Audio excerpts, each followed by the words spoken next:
just talking about the opportunity and what you have to do to contain him and chase him. It's gonna be a big challenge for me. I mean, you look at the tape, and I mean, he's just so explosive, so quick, so fast. Really getting the best of a lot of players this year. So I'm gonna really have to be on my A game, coming real focused, and be ready to hunt. So it's gonna be a big challenge for me, but it's a challenge I'm excited for. Is it a different challenge hunting from a pass rush position or maybe as a spot? Uh, What's more important? Sheesh. I mean, it's all important because we gotta find a way to contain them. So whether I'm the spy or somebody else is, we gotta make sure all gaps are filled so that way we won't give him no breathing room to get outside that pocket and find a way to extend plays. Because I mean, that's what he's good at. Mike was telling us that he showed y'all a clip, or that there's a clip this morning shown in meetings where I think he said Kyler had extended the play for 13 seconds, way past the 2.3. Were you part of that meeting? What was that conversation like? And how is his ability to extend plays different than some of the Mahomes Herbert types that y'all have faced? Obviously, Kyle's a more fast, a more quick one, and I mean, he has so many weapons, so it creates so many pounds where he's able to extend the field, and he's just dynamic. He can make any throw on the field. I mean, he can run anywhere on the field. So I mean, Kyle's just different, man. He's just one of them Lamar Jacksons of the league where you really got to break down and wrap him up and try a way to find a way to contain him and get him to the ground. Absolutely. And on another note, Everson was talking about Trayvon reaching his record with 11 interceptions, and he was saying that front seven is really so key to this.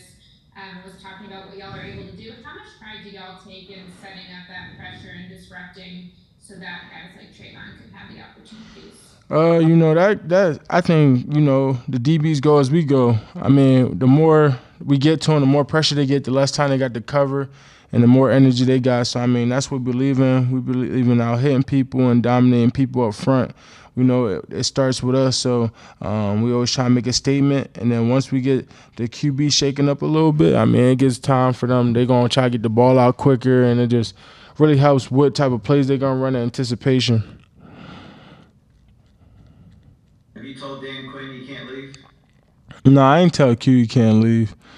I just think it's one of those things where, after seeing all the things going around the league that, people always got to do what's best for them. His impact on you, I mean, you've talked about it a number of times, but can you kind of lay out when you first realized, like, how good he will be for you? I thought he would be good because,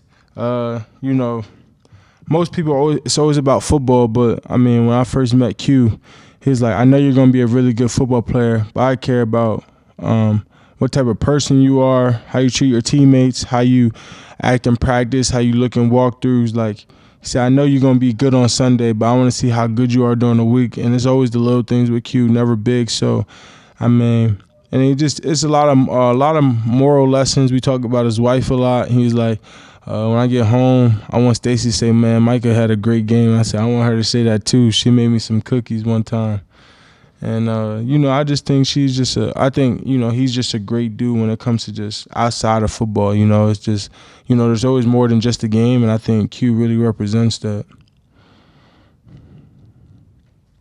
Not to jump in, but what kind of cookies are we talking? She had some chocolate chip in there, some Hershey Kisses in them. So, it was some good, Christmas cookies. And she made sure I got mine too. So I was excited about that. Considering we've played the last month or so, how excited you be playing a team that's fighting with you guys for playoff seeding and that kind of thing, especially given what Tyler Murray represents. I think this is a week for us to make a statement. This is obviously a high-profile team in our division, a team we could potentially see in a couple weeks. So, I mean, I think we need to make a statement here, and I think one of these type of games really define how you're going to go. So, I think if we come out here and do what we're supposed to do, we kind of putting everybody on notice.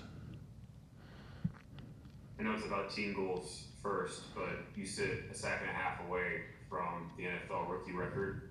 What would that mean to you, and is that something that's very much on your mind these final 2 weeks?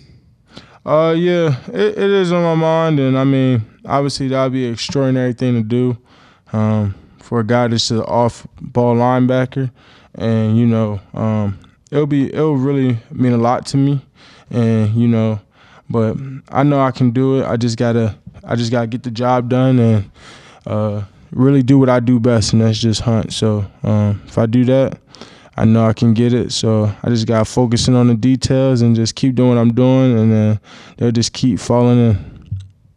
The fact that you're so close to this record when you really are a full-time rusher, and we're talking about a game on Sunday where you can be a spy a lot. Do you think that speaks to the season that you've had the sack numbers that you do, even if you're not that pass rush only type of player? Yeah, you look at the statistics. Guys might have 4 or 3 more sacks than me. They might have 300-400 more pass rush attempts than me, and that does speak volumes to the explosiveness I could bring to the game. I could come at any moment, and it speaks volumes to how I'm being used. You never know if I'm a spy, if I'm coming, but they always got to count me into the paint. So it really opens up opportunities for other people and things like that. So I think sometimes people always try to look at stats and say if this person's having a good season, things like that. But sometimes it's really not about stats. It's about, how's this person impacting the game. And I believe like every game I create an impact. Micah, you talked last week about hunting the gazelle. You mentioned about the alligator after the game on Sunday. Just want to know if there's anything new that you've been watching, any other type of motivational animal videos that you could share with us? Yeah. So I was trying, because Trey was looking for an animal, and they all wanted to be like, everybody wanted to be the lion. I was like, no, there's only one lion, but you could be, I was talking to Donald, you could be the jaguar, you could be a jag. I like jags, they could jump, they could swim, they actually go kill alligators, dive into the lakes and kill them. And, Trey came over and I said, and, he's mentioning things. I was like, nah, Trey, you an eagle, bro. You in a league of your own. And he's like, eagle? I was like, yeah, eagles only fly with other eagles. No other bird could reach their altitude. And, so Trey's the eagle and I'm the lion. So he owns the air and I own the ground, and that's all we got to do. That's why we 7-11. Hey, Micah, I want to ask you about everything seems to have changed defensively since DeMarcus came back. What's it been like having him back in the lineup making plays with you and Randy in the pass rush? Obviously, it's been great. It's been showing a huge impact. You see how we changed the game. We created multiple turnovers the last couple of weeks since D-Law been back, and I think it speaks volumes to the impact he brings into the game. And sometimes, like I said before, some things not about the stats. Just his presence out there on the field obviously changes a lot of things. And I think D-Law still D-Law. He battles some injuries, but the way he's been able to bounce back and overcome them since he's been back has just been extraordinary. We'll go to Skyler since we skipped over him. Going back to the animal thing, are you going to be able to come up with enough different ones to cover all the teammates? You worried about that? Nah, because you got to earn your animal card. It's something that's earned. So once I keep watching my videos, I'll dictate what type of animal you are. How much do you think you and your teammates are making the identity of this team defense when in recent years this franchise has kind of been identified by offense? I think we're changing the whole culture around the Dallas Cowboys name. And it hasn't just been a one-man show. I think it's been multiple guys out there bringing their all every day. I think it's Q coming in. I think it's the coaches. I think we bought into the coaches because the love we have for the staff. So it's not just the players, it's the coaches. We want to play for these guys. I think when you come to work and you can laugh and enjoy your time with your coaches and your brothers every day, and I think it's something to be said. And I think that when you really bought in, how I think everyone's bought in right now, and you believe, I think culture can change, and I believe how, spiritually, I'm a big on spirit. So, I think the spirit in the room and spirit around us has been great, and I think that's what's changing around here, and I think not only us believing, but the people who see us play are starting to believe. And it's not something, and we kind of made them into believers. I think that's what's been special, because no one thought we could do it. And there's a lot of criticism on who we drafted. There was criticism on how they were last year. And there was criticism. I mean, I've seen it all, a lot of criticism. But, we was able to put our head down, not believe what the criticism said, and just work. And I think the outcome is really coming out the way we expected it.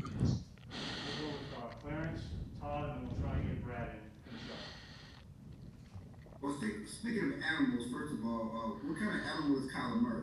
Since you're a hunter. Kyler's a cheetah. The lion can run down a cheetah. I'm not gonna say that the cheetah's the fastest animal, but I mean, a lion doesn't just go by himself. It's a lot of lions and lionesses. So I mean, if you got a pack of lions, then I like the lion over the cheetah any day of the week. And going back, you were talking about criticism, and certainly a lot of people say you guys have had a lot of success lately over backup quarterbacks or teams that were decimated. But here you talk about the challenge of proving people, hey, we can do it against Kyler Murray, and this guy was at one point was the MVP candidate. Yeah, I mean, obviously, I don't really believe in excuses or anything like that. Like, this is the NFL.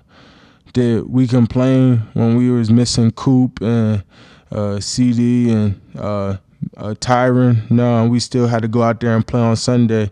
And and when we were missing D-Law, did we complain? No, we adjusted. So when we were decimated, nobody was saying that. So I don't really believe in that. I mean, either way, you got to come out on Sunday and ball. So regardless of the opponent and regardless of who we got, I believe in every single guy that's going to dress out there, and that we're going to ball and do what we have to do. Because when we were playing all rookies at one point, we didn't make that excuse, and we were on a win streak. So